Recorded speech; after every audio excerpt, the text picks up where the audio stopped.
And now I want to introduce Lexi. She's Miss Hutchinson, and I'm so happy she's here today to read to you guys. So welcome, Lexi. Thank you. Hi. As you said, my name is Lexi, and I'm the new Miss Hutchinson this year. And I'm so excited to be here to read to you all today. Our first story is called Princess Unlimited.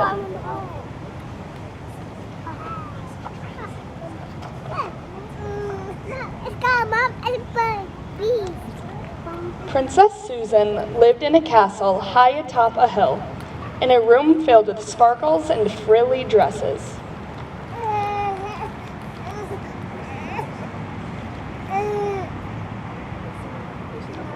But down below, the kingdom had a problem, a dragon problem.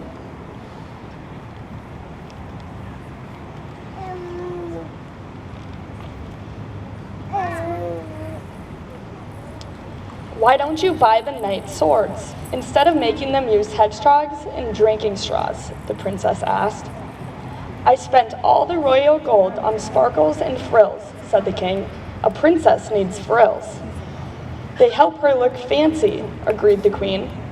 I don't need to look fancy, the princess said. I need to help the kingdom. Let me earn more gold. But the king and the queen weren't listening.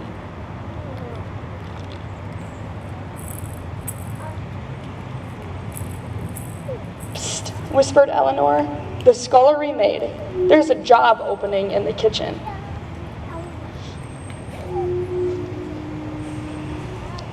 They scrubbed all day until the pots and pans shone like mirrors. But when it was time to pay the princess, I'm sorry, said the chef. All we have in the treasury is a moth, a used toothbrush, and more lemons than I can count. Said Princess Susan.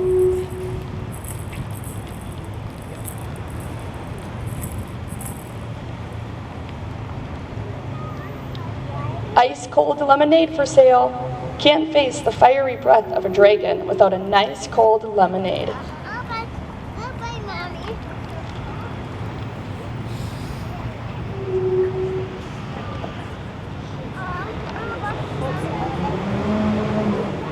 We sold 213 pitchers of lemonade, plus 4 cups, Princess Susan told her parents. That explains all the gold in the treasury, said the queen. We used it to buy more sparkles, said the king. Princesses need sparkles. They help her glitter, the queen agreed. What? Yelled Eleanor. That gold was for pokey, pointy things, not spangly, shiny things. You'll never defeat the dragon now. The crowd gasped. It was a crime for a scullery maid to talk back to the king. But the king and the queen still weren't listening.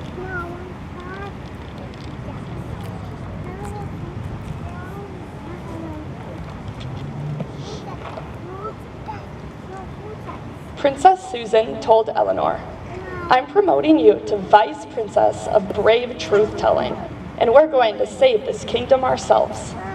They set off the next day. Dragons love kidnapping princesses in frilly dresses, warned Vice Princess Eleanor.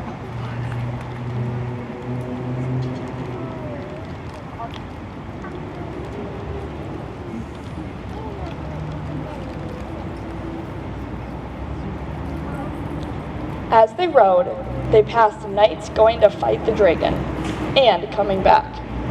Princess Susan and Vice Princess Eleanor were almost at the dragon's cave when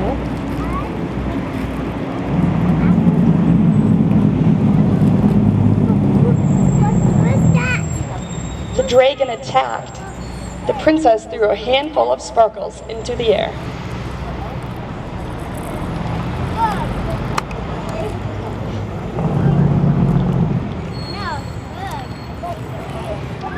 They reflected the dragon's flame like 1,000 tiny stars. Blinded, the dragon crashed into a rock wall and fell.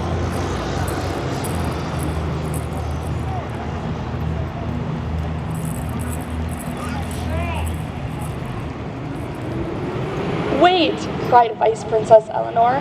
You'll never kill the dragon without a sword. Nobody is getting killed today, Princess Susan answered. She reached into her scabbard and pulled out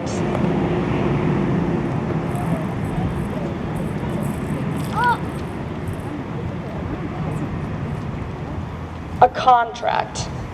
"I'd like to offer you a job," she told the dragon.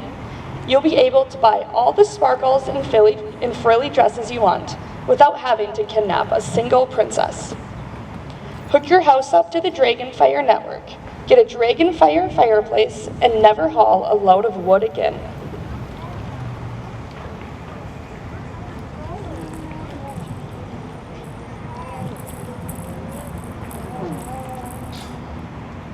And before long, Princess Susan was well on her way to rebuilding the kingdom.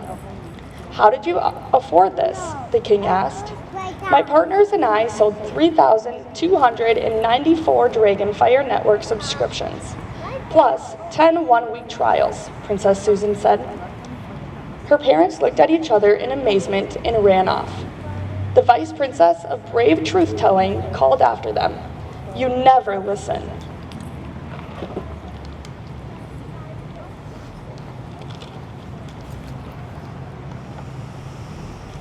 But this time, they had listened, and they had a present for their daughter. "A princess needs business cards," the queen said. "They help her run her own business," the king agreed.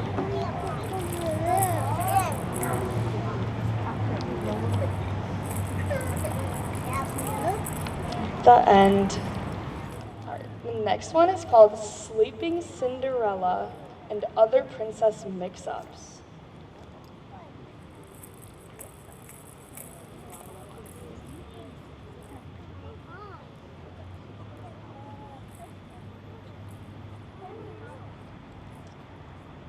Once upon a time, 4 fairy tale misses, tired of dwarfs, witches, princess, and kisses, so bored and fed up, or just ready to flop, upped and left home for a fairy tale swap.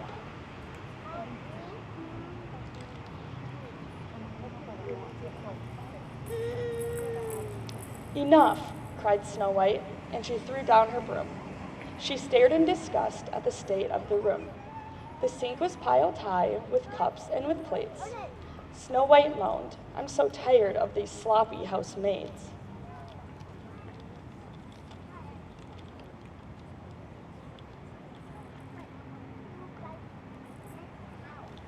So Snow White walked out, left her dwarf friends behind, hoping that someplace less messy she'd find.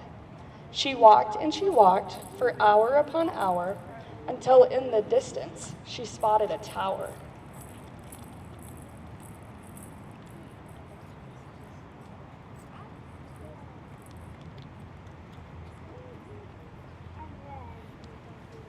In a window up high, there appeared a pale face. "Hi," Snow White yelled, "is this really your place?" Rapunzel called, "Yes, but I wish it was not. It's lonely up here. I miss people a lot." "One room with a view," Snow White cried. "Oh, what bliss! I can't think of any home nicer than this." "You move in, I'll move out," said the girl with long hair. "You'll be all by yourself. You won't have to share."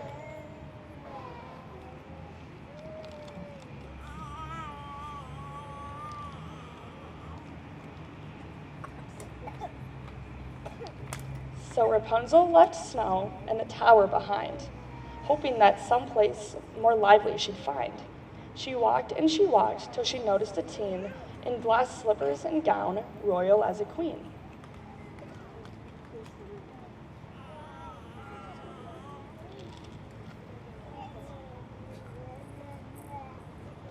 "Hey," said Rapunzel, "you off somewhere fun?" "I'm loving those shoes and that coach built for one." "My godmother's sending me off to a ball," yawned the girl, "but I just can't be bothered at all."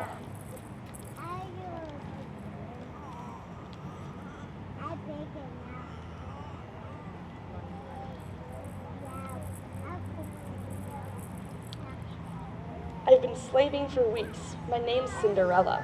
I want a night's sleep, not to dance with some fella." "I see," said Rapunzel. "There's no need to stress. I'll go in your place if you just change your dress. So Cinderella left Rapunzel behind, hoping that someplace more restful she'd find. She walked and she walked till thorns ripped her coat, then all of a sudden she spotted a moat.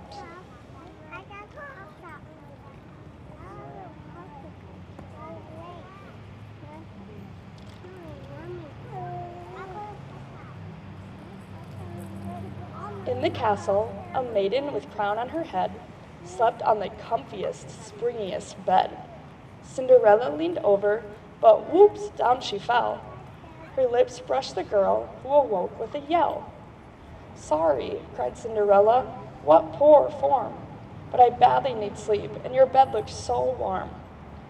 No worries, said Beauty, I've no time to lose. I'm sleeping no longer, so please take a snooze.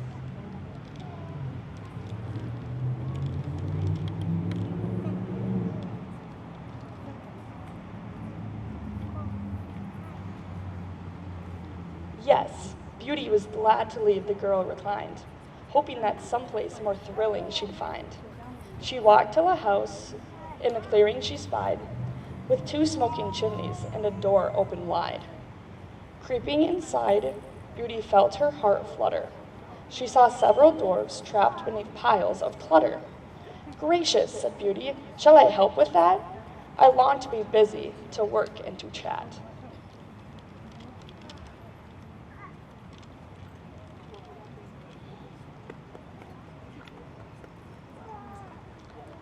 But sooner, not later, real problems took place. Beauty cried, someone keeps shoving food in my face. I'm not keen on apples from people in hoods, but a grandma keeps trying to give me her goods.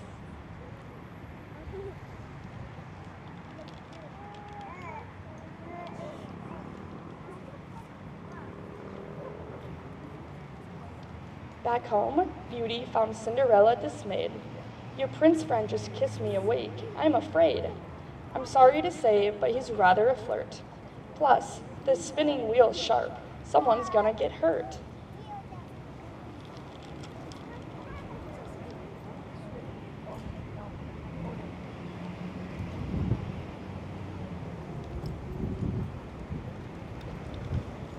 Cinderella ran home, uphill and downslope, and found Rapunzel at the end of her rope. I've lost a glass shoe, and your sisters are rude. I was riding in style till your coach turned to food.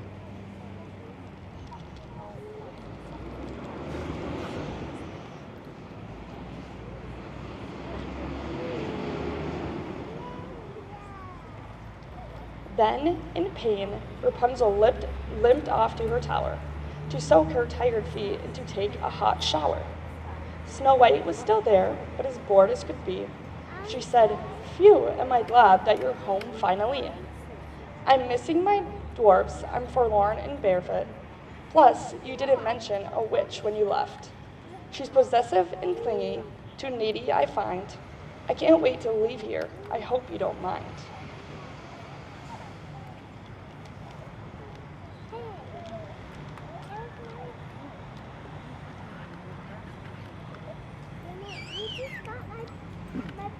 So back home at last, each girl called a meeting. Snow sat at her dwarfs down on their miniature seating. She said, cleaning for 7 is leaving me sore. We'll get along fine if we each have a chore.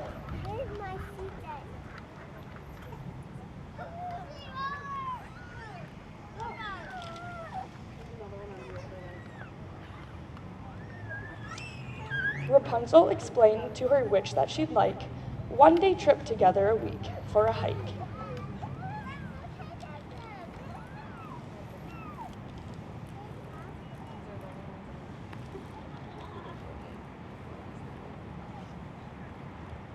Cinderella went off to college instead, met a regular guy, less well off but well read.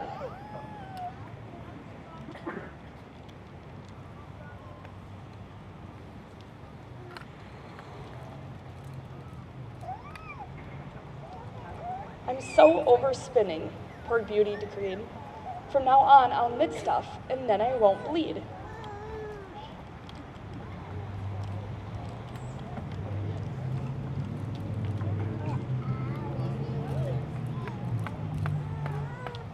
So, by talking things through and her problems amending, each girl truly made her own fairy tale ending.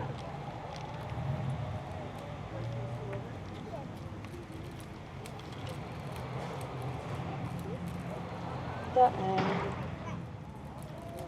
All right, this one is called The Princess and the Pony.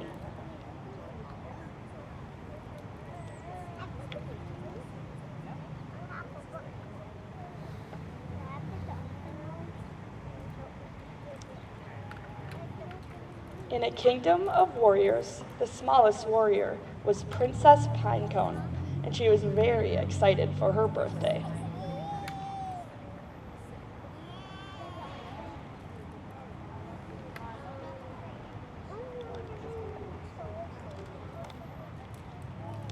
Most warriors get fantastic birthday presents.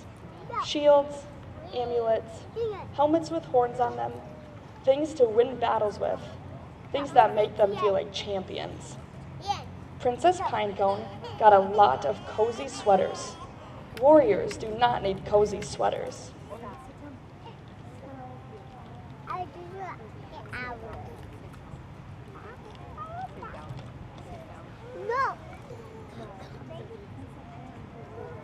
This year, it would be different. Pinecone made sure to let everyone know exactly what she wanted. A big horse, a fast horse, a strong horse, a real warrior's horse. And they tried their best.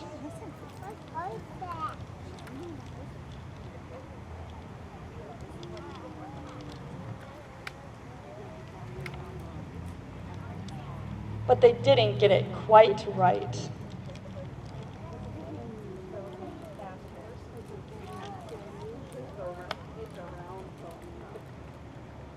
I can't ride that, said Princess Pinecone. It's too small. It's too round. And I think its eyes are looking in different directions. This was true, but only sometimes.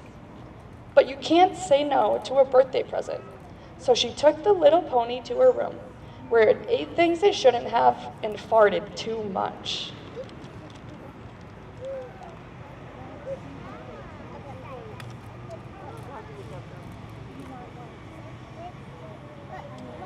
Now, as it happens, a great battle is coming up, and battling is a warrior's favorite thing to do.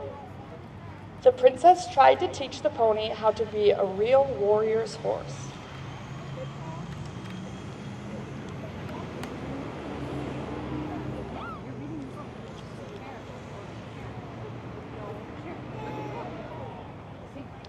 But the pony was hopeless. We'll never be champions, Pinecone sighed. The day of the great battle arrived. All the other warriors seemed very big and very tough. Just do your best, she told the pony.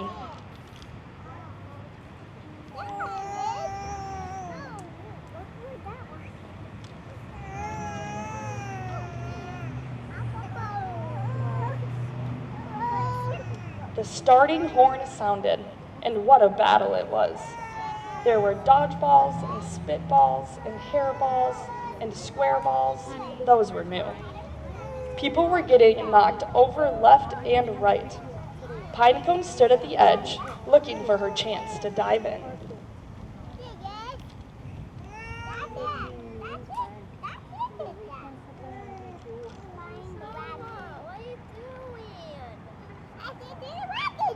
Just then, Otto the Awful, the meanest warrior of all, charged right for her. The crowd held its breath. Pinecone fumbled for her spitballs.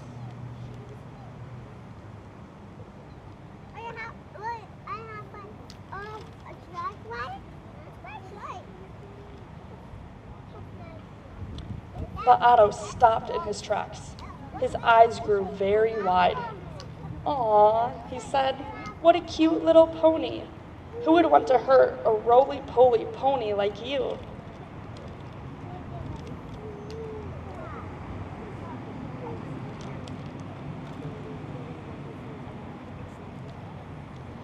Warrior after warrior paused to admire the pony. "What a cutie pie," said Sally Smash. He's so round, said Carlos the Cruel.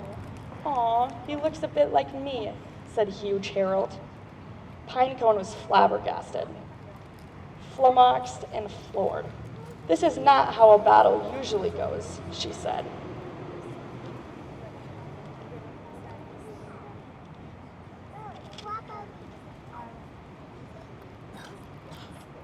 You're right, said Otto, but we warriors don't often get to show our cuddly sides. Princess Pinecone thought about it. Well, she said, I can help you with that.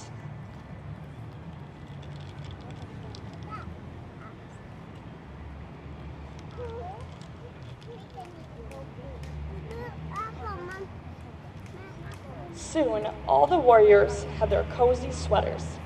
They were looking pretty cuddly for a bunch of brutes.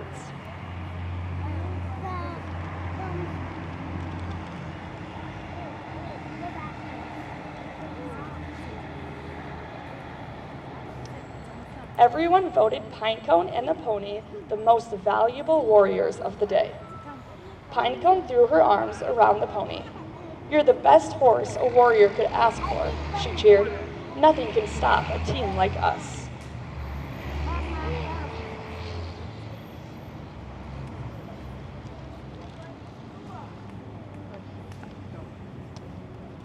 The little pony was so excited. It lifted its tail and farted. Well, said Pinecone, we can work on that.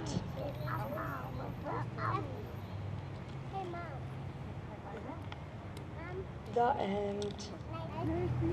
All right, this one is called Pineapple Princess.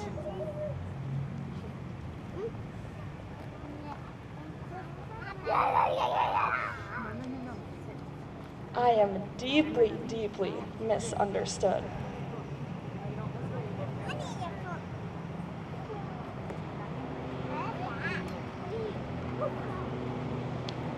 I know I am a princess, but nobody believes me.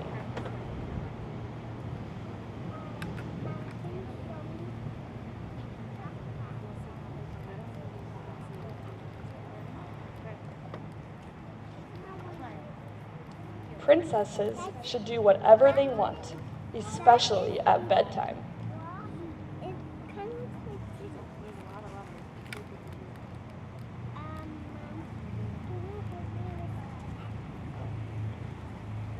What I really need is a crown.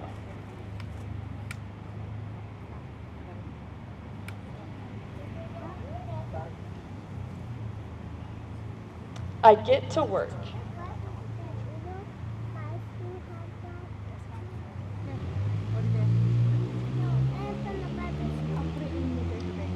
With the law on my side and a crown on my head, I shall be known far and wide as the Pineapple Princess. Am I sticky? Yes. Does my tummy feel funny? Yes. Am I very important?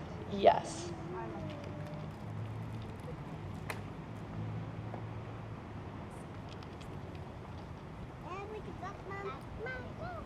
My first subject has arrived.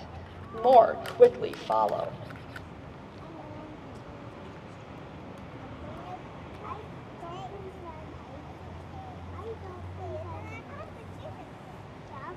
We have picnics and concerts and royal hunts.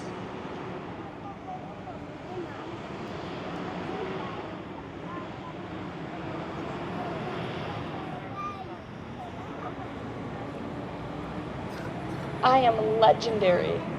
I am unstoppable. I am the Pineapple Princess.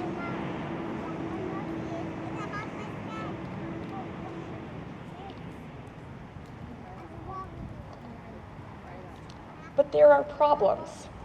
My subjects are so demanding. They never stop whining and do not speak clearly.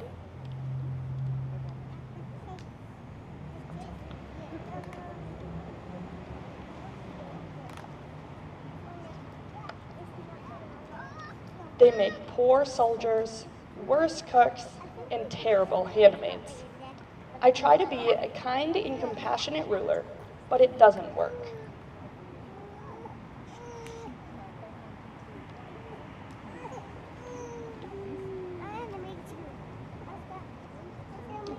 I imprison some and execute others.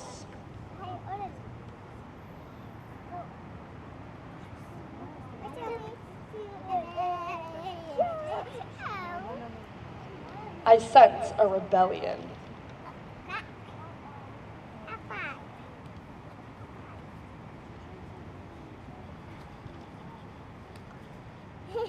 I never wanted to be a princess anyway.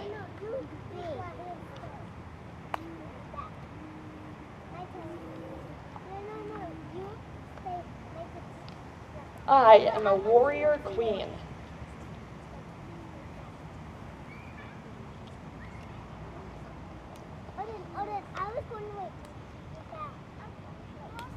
My queendom for a horse.